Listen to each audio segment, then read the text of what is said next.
ایرانی تیل کی سمگلنگ پاکستانی معیشت کے لیے کتنی مضر ہے؟ سیاسی ادارے کی رپورٹ میں انکشاف کیا گیا ہے کہ ایرانی تیل کے کاروبار میں 29 سیاستدان بھی ملوث ہیں۔ رپورٹ کے مطابق ایران سے پاکستان کو سالانہ 2 ارب 81 کروڑ لیٹر سے زیادہ تیل سمگلنگ ہوتا ہے۔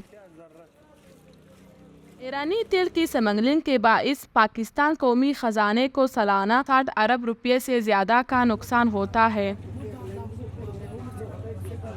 ملک بھر میں 995 پمپ ایرانی تیل کی فروخت کا کاروبار کرتے ہیں۔ ایرانی تیل کے سمگلنگ میں 90 سرکاری حکام بھی ملوث ہیں اور 29 سیاستدان ایرانی تیل کی سمگلنگ کا کاروبار کر رہے ہیں۔ دوسری طرف بلوچستان میں سرکاری ملازمتوں کے مواقع نہ ہونے اور انڈسٹریز کی عدم دستیابی کے باعث سمگلنگ سب سے بڑا کاروبار بن گیا۔